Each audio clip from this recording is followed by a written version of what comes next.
Hi, Sophie. Hi, Mina. How are you?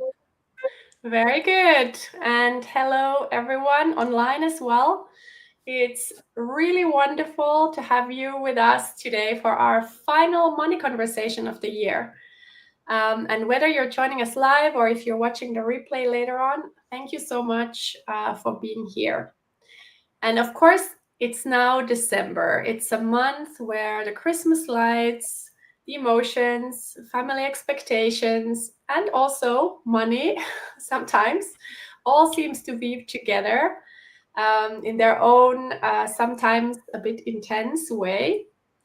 And I think Christmas has this a bit special relationship with money because it brings joy and Mm. generosity and celebration under the surface, but sometimes also pressure, comparison, sometimes guilt, and sometimes important family conversations that bring the financial topics to the surface as well.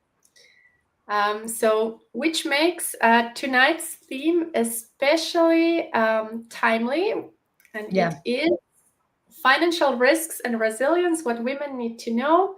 So, this is going to be about understanding the risks and building the resilience, both emotionally and financially, so we can really support ourselves through every season of life. And before we go further, just a few words about us. So, my name is Mina Schmidt. I am a financial coach and I support women, especially busy professional women, in building more financial security and long term freedom so they can live with more choice, more confidence, and peace of mind. Thank you, Mina. So, hello, everyone, and nice to have so many of you join us today. I'm Dr. Sophie Jablonski, and I'm a certified life coach, positive psychology practitioner. I specialize in emotional intelligence, leadership, and also financial psychology. So, my work focuses on supporting women, often in demanding careers, as they navigate life transitions and important decisions, sometimes about money, but also about life in general, with greater clarity, with greater confidence, and with self trust. And of course, Sophie and I have together co created Flourish Financially, which is a space where conversations about money are offered to women. We go often beyond the spreadsheets and numbers, and we include topics like values, identity, emotions, and well being. Right. And at Flourish Financially, what is quite unique in a way is that we bring together the practical and the emotional sides of money. So you will see that actually true resilience, the way we see it, is at the intersection of both. So that's also why we decided to have this session tonight, which really is in that spirit. And what it means is not going to be about fear. This session is really going to be about clarity, about compassion, about empowerment. And we like to approach all money topics in Flourish Financially through a very intentional lens, and that is that of positive psychology. So it means what we're doing here is we're not focusing on what is wrong with you, with us, but rather on what is already working, what resources you have, your strengths, and how you can build on it. It's very important. So we will look at money as a source of course, stress, possibly risk, but not only, and really as an area of life where you can grow, you can learn, and you can actually flourish.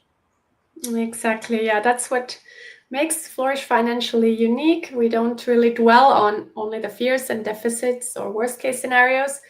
Even when we talk about risk, we explore these challenges, of course, with honesty, but also with confidence and focus on moving forward, right? Good. So we're gonna now engage a little bit with the audience. So if anyone is there, we should be able to receive your messages via the chat. So feel free to enter some things like that you want to share, if you have questions or you want to react on some of the things we talk about. But to start with, we wanted to ask you a gentle first question. That is, how do you feel about your financial risks right now. And we wanted to propose you to frame your answer along these 4 dimensions. The first answer could be that you're feeling more of an ostrich. So maybe thinking, okay, risks, I don't really see anything. I don't hear anything. So that could be the first The famous approach. ostrich. It The looks more like famous a flamingo than on the picture. Yeah. The second one is the worrier. So it's the one that is actually really thinking a lot about risks, a bit too often, if we can say like that. The third one is more like the planner. So somebody who would be like more in anticipation and knowing that there are risks and also really wanting to have a plan. And the fourth one would be the resilient one. So maybe somebody who is feeling already as of today prepared, but maybe with still some room to grow. So Yeah, let we're us know in the chat which one do you identify with. What about you, Sophie? Which one calls for you at the moment? yeah, I think at the moment I'm definitely the planner, I would say. I'm feeling that in time, and also thanks to the work we do in Flourish Financially, but not just. I've opened up much more to what would be the risks, and yeah, I want a plan. I mean, I've started to have a plan, but I think what we know with plans, we always need to revise them as we go. That's true. What Yeah, about you, Mia? I was thinking like I was definitely an ostrich before, and maybe still I have some of that because I am an Mhm. optimist, and sometimes that's like, what risks? Like nothing bad could ever happen, right? But yeah, I mean, I've over these years like definitely evolved more towards the planner and hopefully also the resilient one. But yeah, I mean, it's really a topic which is actually quite complex as our life evolves. So there's always like new things, new angles to kind of see here. So yeah, I think it really like kind of I evolves know. over time. Oh, let's We see. have, There's already answers yeah, coming in. we So have from quite Helena, 3. So the planner, very good. Sarah is, I want a plan, but don't have one yet. We have quite a few planners, but also quite a few warriors, I must Oh, yes. say. Yes. Katarina, warrior as well. Yeah. So we have all these things, the geopolitical situation is not that easy. We have all worries about pension. Daniela, also the warrior. I think about the risks a bit too often. Yeah. Get some And plan. Danielle, 3 and 2, right? What about Pia? Pia is the planner. Very good. There are risks. I want to plan. Very good. And Beatrice as well. It's a mixture. Yeah. Jacinta is also with the resilient one. Very nice. Very nice. Yes. I mean, a combination of ostrich, warrior, and planner. Yeah. I mean, we're trying, of course, here to make it very simplified. It's often that we can be a different in different modes, also depending on the exact situation. So that wouldn't be surprising. Did we see this Yeah, one? Ah, yes. very good. Okay. Thank you for sharing that. So let's dive right into Nice. the topic, right? Yes. So let's begin with the sudden risks, right? So these are the events that can really shake our financial foundations overnight. And as a financial coach, these are the ones that I see that come up most often for women that I work with.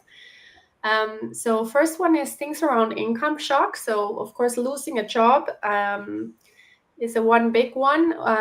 Burnout or other health issues, right? On the relationship side, this could be things like separating from a partner or divorce, which often can really throw our finances off track. Of course, a partner's illness or even death, it can happen. And caregiving things, right? So stepping in as a caregiver for a parent, for a child, for someone else. And of course, these are just examples. So there could be other things, right? Sometimes it could be, let's say even a war situation or losing money due to a crime or something like that. Those are much rarer, but they can also happen. And when these kind of things happen, right, they are often very emotionally overwhelming. And what often happens is that this emotional strain becomes so intense that we shift into a survival mode. And in that state, the mind basically seeks one thing. It wants to get relief. It's not willing to discuss about strategy. And Sophie, what would you say, what happens to our brain when we switch into the survival mode?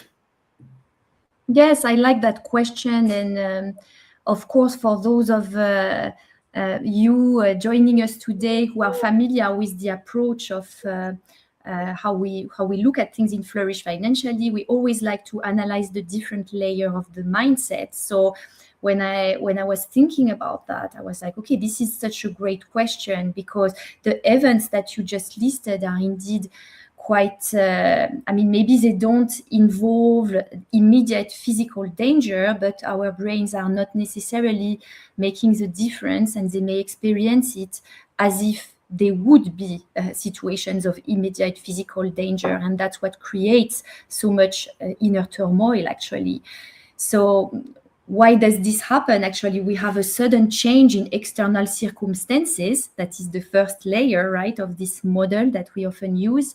And we are often unprepared, not just in terms of what we want to do, but really in terms of how we want to think about such things happening to us, of possibly happening to us. And in that case, well, already happening to us. So what it means is that something external is occurring that we can't control, but our brain will immediately try to make sense of it. And the primary goal, just as you say, will be protection. So often it will react with some alarm, sounding the alarm. So it's almost like metaphorically shouting and maybe having thoughts around this idea of danger, right? Very big danger. Yes. Exactly. And so what happens is that for many of us, right, we will have reactive thoughts. So they are like these unconscious thoughts that are coming, and they will differ from person to person. So depending on the personality, the stories, the exact situation, but it would be something, some people will be all about, this is all my fault. So kind of blaming themselves. Or it could be about, my life is over, or everything is over, or this is over. So it's different versions of that kind of thoughts. It can be, I've ruined everything, or everything is ruined, this is so unfair. So there are different variations of these that are coming really reactively. And when these thoughts are taking over, then emotions are following. That's the third layer of the model after the thoughts. And so they will flood our nervous system with anxiety, with panic, with overwhelm. It depends, of course, of the thought and the chain of the mindset. But it can also really lead to shutdown or numbness. So that can be very serious. And this happens really quickly. So it's not like we're able to really make conscious thoughts at that time. It happens in minutes. It's really the classic three options of flight, freeze, or fight. And for many of us, it's freeze or flight that is priority over fight. But what happens still is, because these emotions are often negative emotions, we have like this like tunnel vision. We're like are ready to take action, a bit in survival mode, and we're not necessarily able to embrace the full picture. So what you were saying is really correct. And something that's interesting is we see it very often in the work we do with women, right, Mina, is like maybe women are leaving a job that when they are under pressure, and even if they are putting them in a worse position, it can be signing divorce agreements very quickly just to get out of the painful situation. It can be to give up money, rights, assets to feel emotionally safe again. Or if we think of even an example of a more defensive move, like if you were in a fight mode, it can be things that are not necessarily strategic at that point, that we're doing just because we're trying to fight. So it's completely human. That's really important to say here. And this is what our brains do when we are overwhelmed. So they will prioritize one of these three options, not necessarily taking in the whole list of options. Yes, absolutely. I mean, it is completely understandable that this happens, but what is the downside of it is that these kind of decisions, which are taken very quickly, they can potentially have an outsized and even long-term impact on our finances. And often I see that years later, women find themselves facing some difficult trade-offs or limitations in their life because of something that they agreed to in a moment of emotional overload. It was a moment when their system simply couldn't hold anything more. And that is why resilience matters so much. Not because we expect ourselves to be perfect or to be completely unemotional. That's just not realistic, right? I mean, we all have these emotions. But because with having some more clarity and confidence, we can make decisions from a more grounded place rather than this kind of survival one, right? Yeah. And so we have talked just now about these sudden risks that can happen, but let's talk also about the other type of risks, which are more subtle. And I think it's important to talk about it. We will explain why. So these subtle risks are a bit different. They don't really maybe announce themselves as obviously as the sudden risks. They are maybe more sneaky, or sneakier, I think we should say. But they keep really undermining us over the years. So what are we talking about here? So there are things like avoidance, procrastination, maybe repeatedly undervaluing ourselves or our services or the salaries that we have, staying in possibly underpaid roles. And it can be also about relying on partners that are making all the important strategic financial decisions. Or it can be to just not invest because it feels overwhelming, because it feels uncomfortable to go towards that action. And what happens there is these risks, they may erode our financial independence and confidence slowly, maybe more subtly, but still it is happening, and sometimes we don't really notice. Exactly, yes. And this part actually speaks very deeply to me because I've lived many of these subtle risks myself. For example, for years, I avoided certain financial decisions, definitely undervalued myself in negotiations, whether in salary negotiations or as an entrepreneur. And these subtle patterns, in a way, they are quite tricky. I mean, both are obviously like very important, but these ones, they don't feel dramatic, and sometimes they can even be almost like settling, like they can be comforting in some ways. Like, you're saying, oh, I don't need to ask for more, or, well, my husband is just much better with the numbers, so it's fine that he takes care of it, or, I'll probably be just fine with my pension, things like that. Yeah, absolutely. And I think you're using the right word there also to talk about that, because you said about being in a zone of comfort almost, but it's a bit of a comfort that is kind of unconscious. And what happens is that these risks in time, they really shrink a little bit our sense of possibilities over time. So that can be another one that occurs. So what we need to know about that is that when we repeatedly make this move of avoiding, whether consciously or more unconsciously, we slowly train our brain, but repeatedly, to rely on this thinking pattern. So it's like we're validating the reasons why we're not doing, or why we're not looking, or why we're doing certain things a certain way. And this can be, as you say, it's a shortcut to avoid discomfort. And this discomfort, let's be very concrete, what are we talking about? It might be about taking responsibility for ourselves. That's it. I'm taking care of my finances. I'm going to invest because I care about that. It can be standing up for our values to some extent, because I know, for example, I was always considering myself a feminist, but I was completely relying on my husband to take care of the finances, when actually you would say at least the basic would be like to, look 50-50. I don't know. So that's just an illustration, but it can be also about having an uncomfortable conversation. Many of us don't want to have that conversation about asking for that raise, asking for split responsibilities, perhaps giving our opinion even on some of these decisions. So again, the idea here is not to say, I think it's important to say, it's not about saying, okay, women are responsible to do that completely, that it's all the fault of women to not take responsibility. No, and it's not either about adding more mental load or pressure, but it's really about choosing consciously what really matters to us in this area, and to decide whether we are willing to show up, even if that feels uncomfortable. And that's the really intentional work. It's really crucial.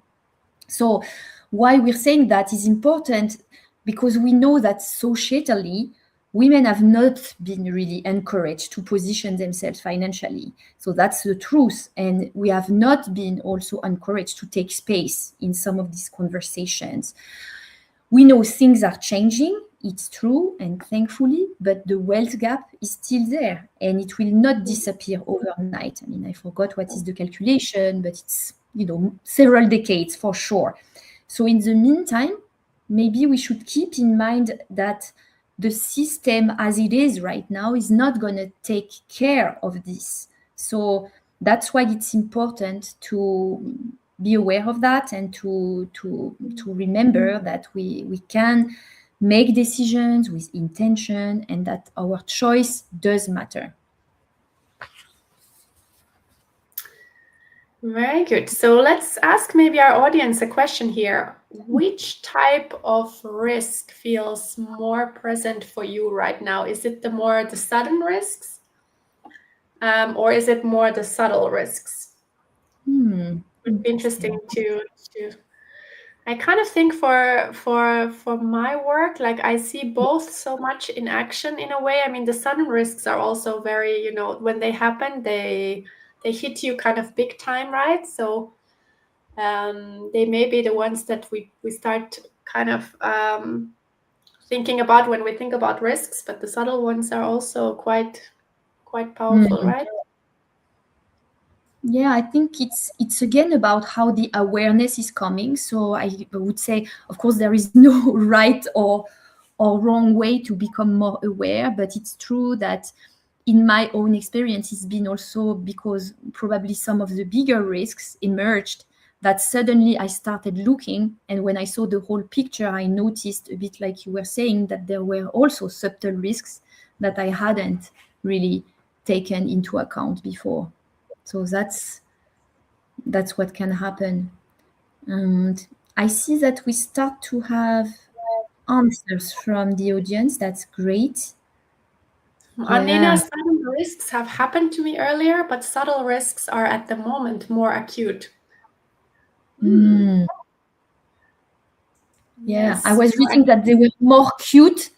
I was thinking, acute, I think there's the correct version. And accumulating. Yeah, they are accumulating more, right? Helena is talking about subtle risks. That feels more relevant. Daniela, rather the sudden risks. Yeah, I mean, this depends on on your life changes, what you're going through in your life at the moment. Charlotte is saying definitely subtle for me, particularly avoidance and undervaluing. Yeah. It's important. Yeah, those are so familiar, like subtle for Pia and sudden risks for Katarina. Interesting. So it's kind of 50-50, right? That's so interesting. And also I like, because it sounds like many of you here today, you are already aware of that by the simple fact of having had that reflection.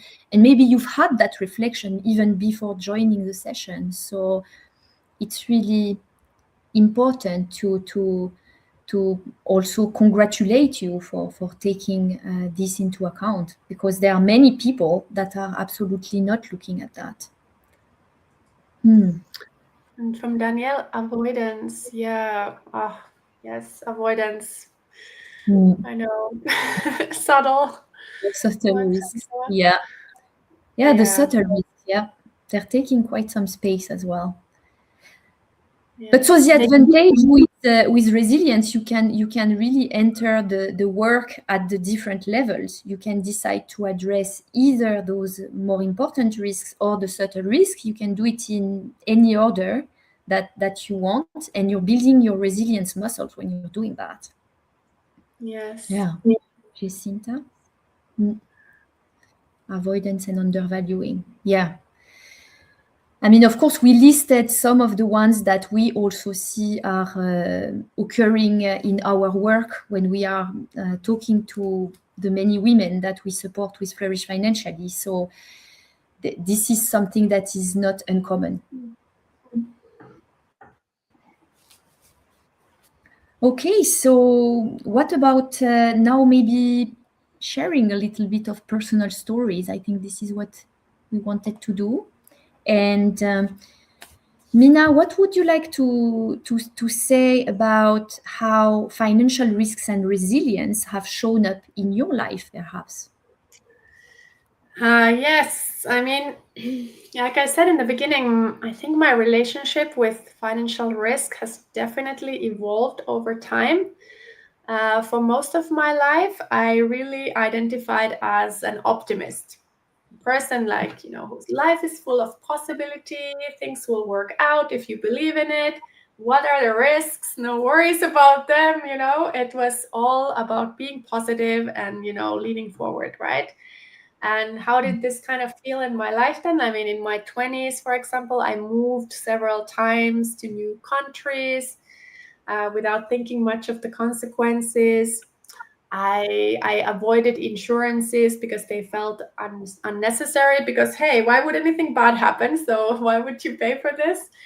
And I did a lot of decisions,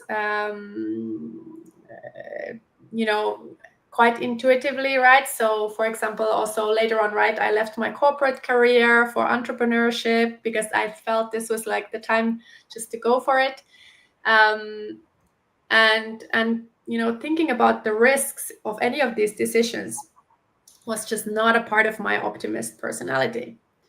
And I'm still quite a bit like that. I do believe that anything is possible if you put your mind to it. But now I've really gotten to realize as well that this kind of blind optimism in a way can indeed be blind, right, as well. So can be a way kind of not to look at the downside and not to face like any uncomfortable facts or possible effects. And one of these moments of truth where this has really come across to me is that in my certified financial advisor training that I did, because when I went to I started with this training. This training, being a financial advisor, is really all about risks, how to manage for them, what they are, how to prepare for them. And if the typical case studies, this is not about how to build financial freedom or how about passive income or things like that. No. It's all about calculating, how much income are you missing for a person who is now unable to work because of an illness or disability or accident, or thinking through like what are the financial consequences of a divorce or if you lose your partner. So it's quite serious cases. And I was really, frankly, surprised by that so much of the content and theory knowledge is about how to manage these risks, not so much about, of course, there is also about wealth and investing and so on, but it's a lot about that part. And this was quite a sobering exercise, because when you do it, you also look at your own situation, right? And I had to kind of look at it in detail. And if I really look at myself and my risks, honestly, like I have really a major pension gap. I really didn't want to even look or see this before, because I'm like, yeah, I'm investing and all that. But actually, because of the international career that I've had and all these, it's clear that I have a big pension gap. I also realized how vulnerable I would be. Like, if something would happen to my husband, it would be like quite a big hit. I might need to sell our home, or actually, it would really put me quite at risk. And since then, I've now taken more steps to protect myself, because you can do that through legal contracts, insurances, of course, investments. And there's never like a perfect level of protection, right? But there still are like quite a lot of things that we can do, and it can improve our security in case some of these things would really happen to you. So in some way, it feels like I'm finally stepping into adulthood, like not only being like the forever optimist, but also looking at the other side.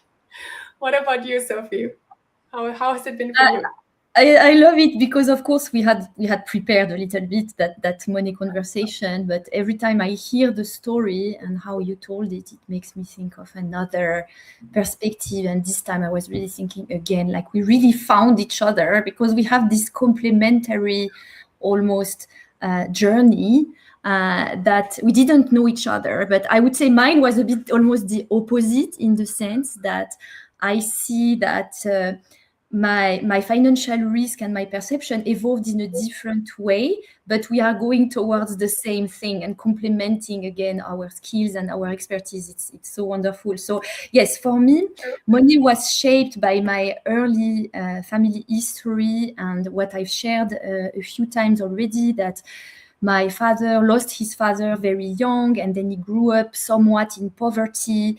And he was really, I think, traumatized by this, because when I grew up, I heard a lot of stories around that, around being poor. And what it means is that I became really what we call in these personalities the squirrel, right? So I became really almost a hoarder. So I was saving really a lot. I was budgeting a lot. I was especially struggling to spend, and I was really afraid to lose what I had. So it was a really scarcity mindset kind of thing. And at the same time, I had internalized a strong narrative also that wealth was not for me, that it was not about me, that rich people were unhappy, morally compromised somewhat. That's actually not very hard, because there's a strong narrative like that in the society when you look at movies and things like that. Wealthy people, they're always a bit weird, and they're not like really straight and Greedy, not trustworthy, this kind of thing. So that kind of compounded that.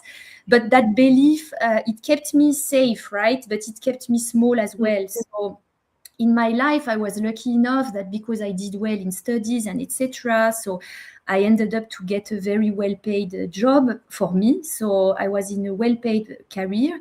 But what happened then is I unconsciously, I think I transferred my sense of financial security to my salary and my employer. So then I was like externally thinking, this is my security. And it means I stopped worrying, frankly. So that felt very nice at the time. But I also stopped paying attention because it was the thing that happened, right? So, and I let the structures, the benefits, even the expertise of my partner, as I said, he had studied and working in finance, to carry the responsibility for me. So it was comfortable in that way, as you were saying. And then life intervened, and in a short period, I faced a burnout.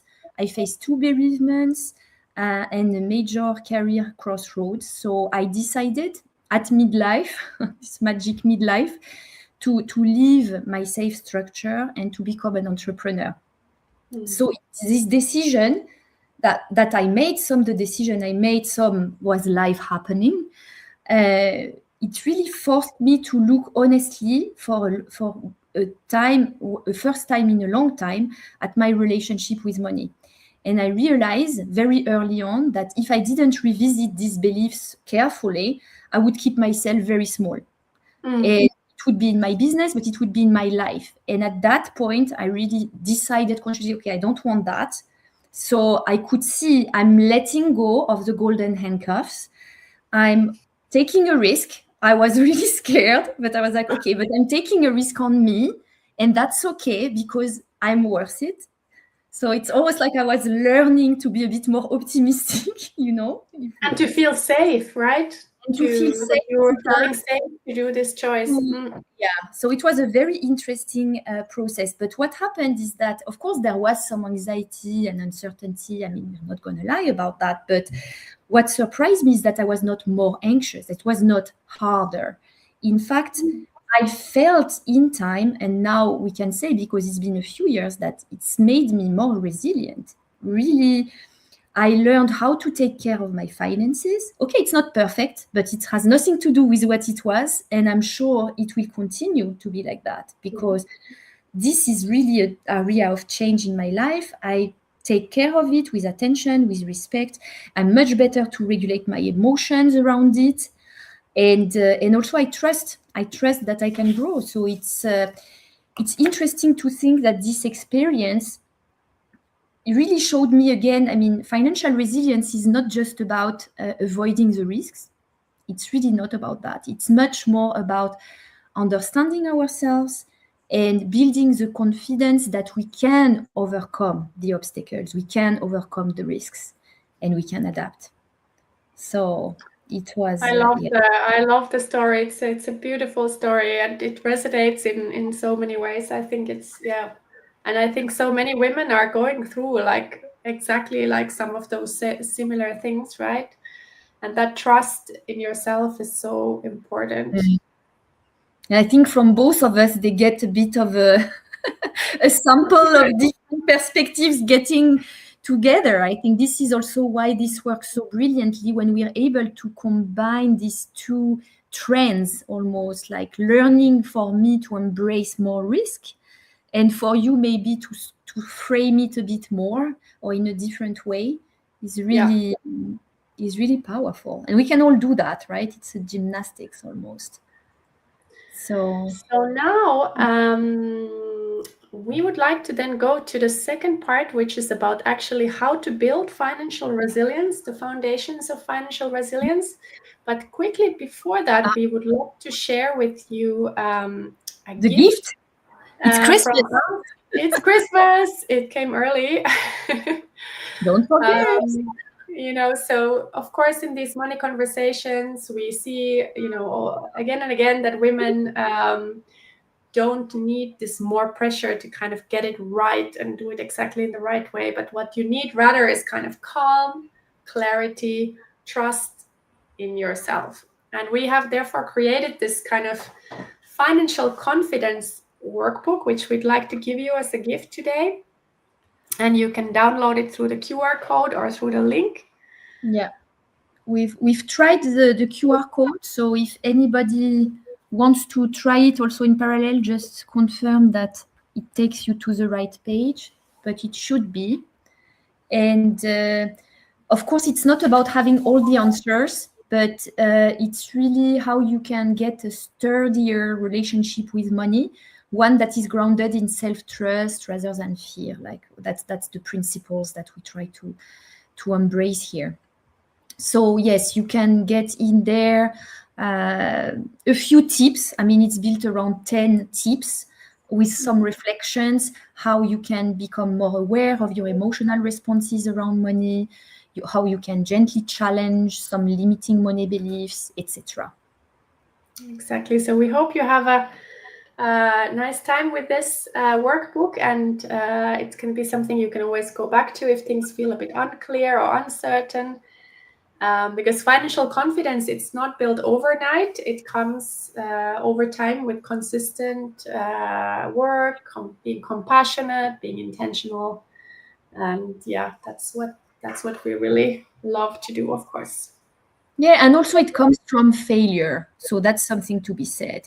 We don't get more confident because we achieve things without failing. We become more confident because we fail at trying to do hard things. So, dear audience, keep that in mind. It's important. Yes. Oh, somebody is asking if we could put the link. Yeah. Can we Here? put it as a banner? I think so. We can. It's the bit.ly /financial confidence workbook. Maybe we can put it. We have put it as a scroller here, so you can see it in the bottom of the screen, I believe. Yes. Otherwise, please write to us after, Charlotte, on LinkedIn or somewhere. We'll give you the code, definitely. Yeah. Okay. All right. So now let's go back to the main agenda, and let's look actually at the practical side. How can we actually build resilience? Because resilience is both practical but also emotional. And here are the 4 foundations that we would now like to explore in terms. So first one is about knowing your worth at every stage of life. Second one is about building your safety net. Third one is about adopting a growth mindset. And number 4, planning and goal setting across your life horizons. So let's go through them, right? Yeah, and Jacinta has just confirmed she's able to receive the free resource, so that's great. So the link works. Thank you very much. With the QR code as well. So yes, know your worth at every life stage. I mean, we know that there are moments in life like negotiating the pay, maybe becoming a parent, navigating divorce, for example, or choosing a partner. These all have long-term financial impact. And when emotions are running high, it's easy to give away what's rightfully ours or yours. So what happens is if we react too quickly, we avoid the financial planning that we should be doing. We avoid maybe the conversation around financial planning that we would wish to have but are not having. Okay, it's completely human, but it can cost us a lot over time. So the alternative to that is really to try and slow down, get informed, and stand up for yourself. So, in the sense of knowing what you want and putting your energy towards getting that for yourself intentionally and with the right emotion. And you can also try to get support for this if this is necessary. So if you are in one of these situations right now, or if you know of one coming up soon, really try to take a moment for yourself to pause and ask, do I really understand what's at stake here? Do I know what are my options? Who could I talk to for support? And that's really crucial, because just by making these questions intentional in your mind, you're also helping your brain to start screening for these answers around you, online, in your surroundings, in your circle of acquaintances or friends or family, and etc. So knowing your worth is really part of protecting your future. And then let's go to number 2, which is building your safety nets. And I like to call this kind of financial security essentials. Financial security is about those risks that I talked about in the financial advisor course, what we were, focusing on. It's ensuring basically that you and your loved ones are protected in case something happens. Life is unpredictable. We can't control all the things that can happen. But what we can do is be proactive, be prepared. If I think about what are really the essentials, one is having an emergency fund, right? So having some savings aside, maybe, for example, 3 to 6 months of your expenses, something that can help you react if something sudden happens to you, like the loss of the job or having to, let's say, go to another country to say help your parents or whatever it is, right? But you have some savings available. Second one is debt management, because debt can be a friend as well to accelerate wealth building, but it can also be, in a way, a risk if you have an unsustainable level of debt, right? And there's also different types of debt. There's debt that you pay a very high interest, like credit card or kind of private loans. It's important to pay those down first. and understanding what level overall is kind of sustainable for your life. Third one is insurances, the topic that I didn't like to look at before because it's always so difficult to know what you would need.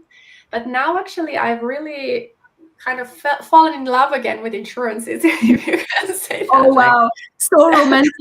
It's a lot to say for me, but no, but I mean, there are things here like, that you can really, depending on your situation, right? Whenever there is, for example, someone who is dependent on you financially, or you are yourself dependent on someone else, then there are insurances that can help, like life insurance or disability insurance. Of course, also just liability insurance. Like there's all of these that can be tailored to your situation. And suddenly, like some of these big ones, like if they happen, you're protected, right? So it's worth at some point in your life to become the adult who talks about these boring topics like insurances and be protected, right? And finally, legal protection. So this could be things like having a testament, marriage contract.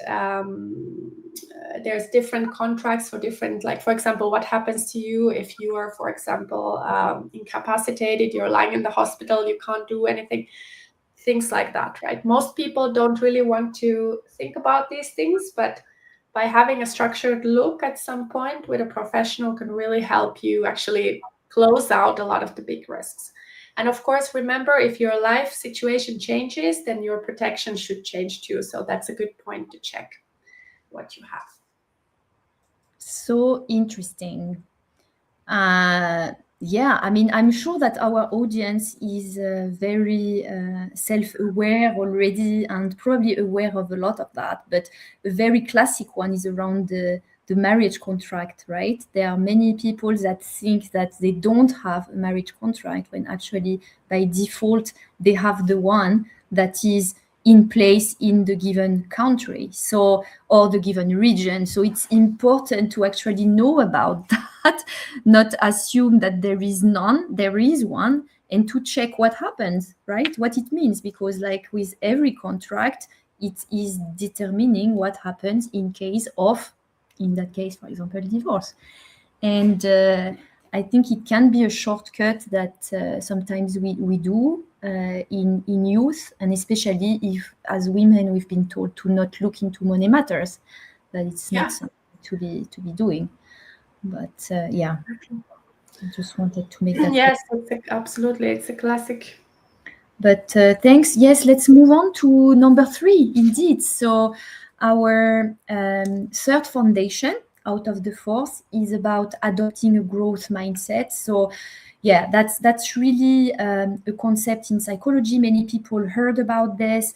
What is it? Okay, we all know that life doesn't always go as planned, and something will eventually come along, even if we don't particularly seeking for new situations or going towards discomfort, but something will come along that will throw us and probably our finances off balance.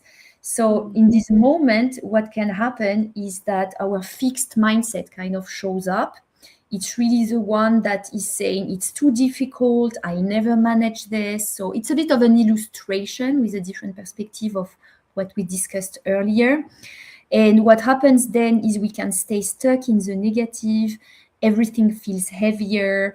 But a growth mindset, something that we can cultivate with thought work, with self-coaching, with many different tools actually, is really something that will move us towards more constructive thoughts. And these thoughts can help us then to take more constructive actions. So for example, thinking, I can figure it out.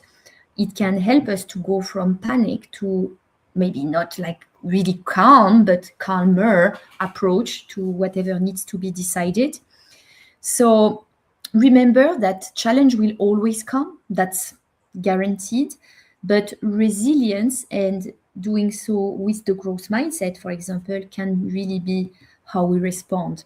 So we listed here a few practical ideas how you can work on your growth mindset. So we're talking about expecting ups and down, accepting that they are part of the journey. We shouldn't assume necessarily that good times will last forever. Mina. Yes. Sorry. Or, for example, reframing stress as an opportunity to grow is a very important one. So I'm talking to myself here because I would really be completely blocked by stress, not taking any action. No, we can learn from stress. We can learn from doing hard things. It's also about being prepared, having a plan B, having an emergency buffer, having some extra income options, all these things we can work in time. And this will help us to have the growth mindset at the time, because we will have that flexibility of options already ready, also in our minds. It's about investing in skills, in knowledge, and I wanted to stress even more important in savviness, in being savvy about what's happening. It's really an asset that no one can take away. So it's no matter what the figures are in the end. That's really important to do that. And finally, it's about building your support system, having people that you can turn to when you need help. So it's not about being positive all the time. That's really not the message here. It's about believing that you can learn, that you can grow, that you can adapt, and that you're able to take the next step, which will then bring you perspective, etc. Okay. Yeah, this is so important. And then, last but not least, the planning across life horizons, right?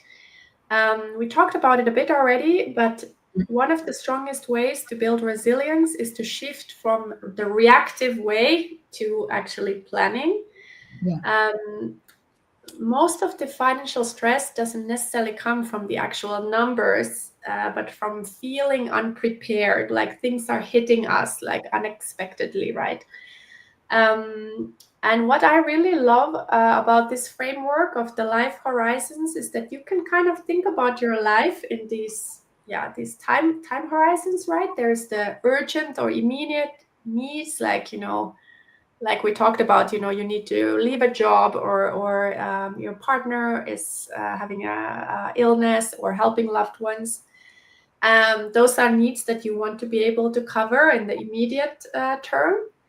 And then you probably have other things in your life, some of them are very short-term needs, like buying a home, or participating in an education program, doing that dream trip.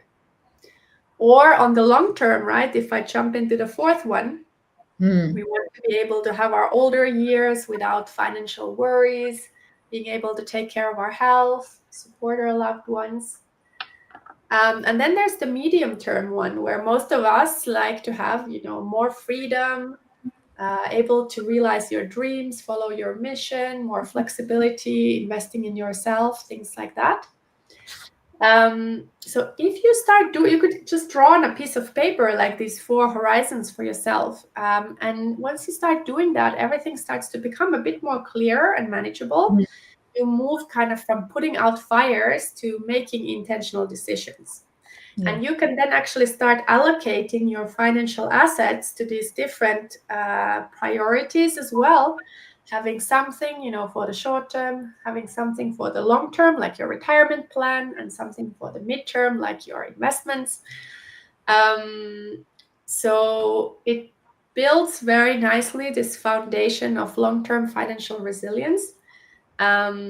Because if you think about it, your income coming in is kind of the supporting the present, but your assets are supporting your future, right?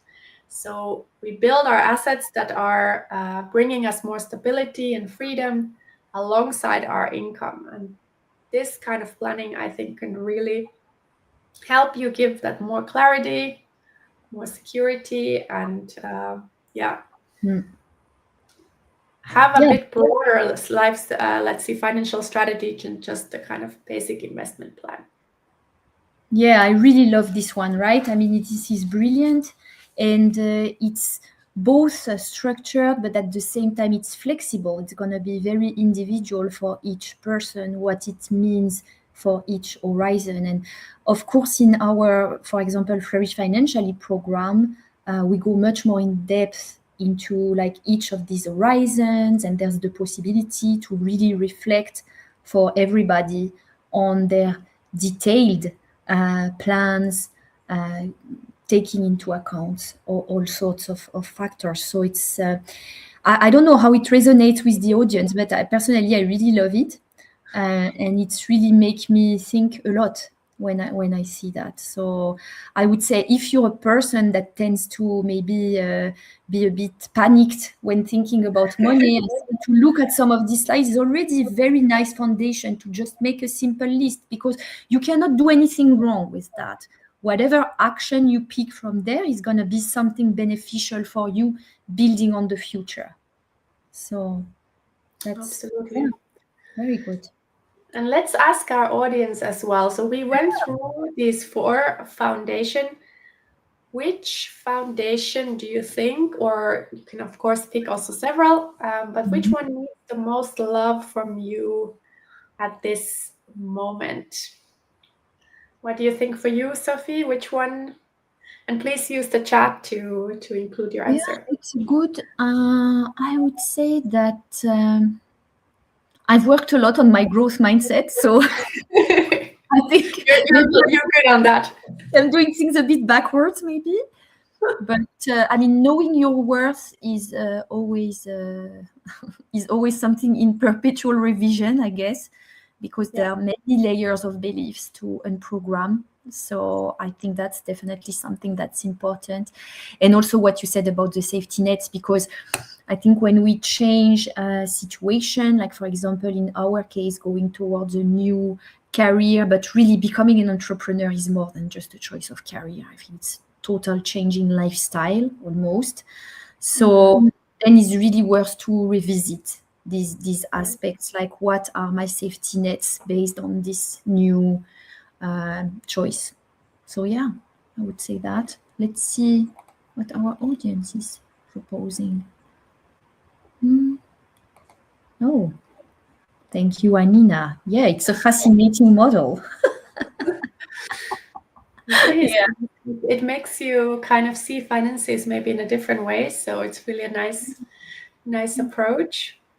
Katarina, adopting a growth mindset. Yes, I love that. That's a good one. And Beatrice, safety nets. Yeah, It's very a important. good one as well. The safety nets is it's good to think about that at some point in the life. It's not as fun as the other topics, but it's an important one. Okay, I think we're getting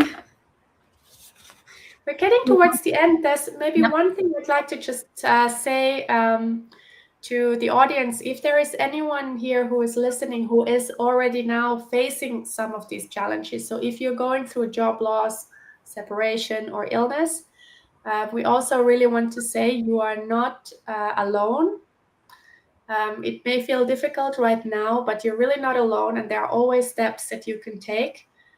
You can start, for example, with understanding your situation, stabilizing your cash flows, getting support, getting advice, sharing the load with someone else, right? Emotionally and perhaps financially as well. Taking one small step at a time. Resilience is really built in those moments when life feels so uncertain, right? Not when everything is perfect. That's true. Yeah, it's important. So that's also why we are holding these events.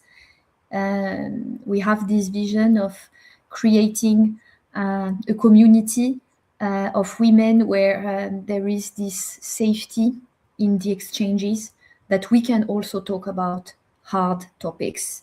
And we've been through some of this changing. We have helped many women who are going through these changes. So you're not alone. Yes, I agree, Nina. Good. So as we're coming towards the end, perhaps something to mention is also, don't forget the financial confidence workbook, right? Yes, I'm gonna put the banner again. Nice. And also, maybe just to mention this, because we're super excited about this one, right, Oh, Sophie? yes.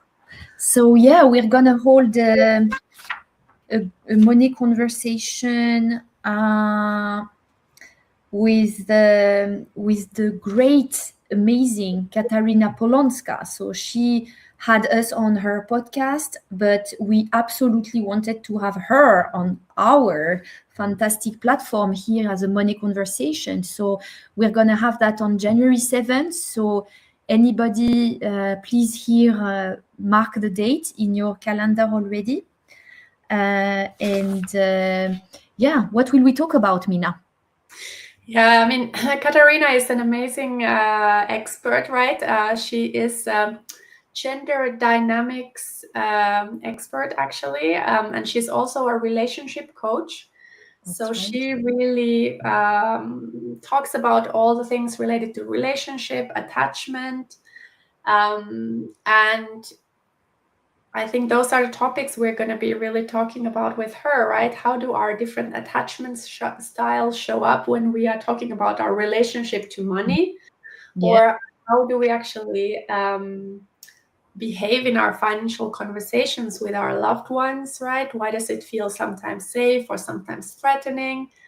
Why do some couples merge finances easily and others resist it? Like, yeah, those are some of the fascinating topics. And I really love Katarina's perspective on this. So I think it will be a very exciting and probably spicy conversation as well, knowing her. Totally. So it's going to be really powerful, honest, it's going to be lively. So please join. We think it's going to rock. So be there with us. We really can't wait to share this with you. We're going to see you, I think, next time already in 2026. Oh my God, 2026. It's really exciting. So wishing Yes. you a Merry, Merry Christmas, everybody. Thank you for joining us. Thank you, Mina, of course. Thank And you, thank you, Sophie. yeah, for being there with us today. And please keep flourishing. Keep flourishing on in all dimensions, emotionally, financially, and we see you soon. Yes, thank you so much. Have a wonderful year-end holiday. Take a very nice time with your loved ones, and we will see you with more power in 2026. Bye bye, everyone. Cheers. Bye. Cheers.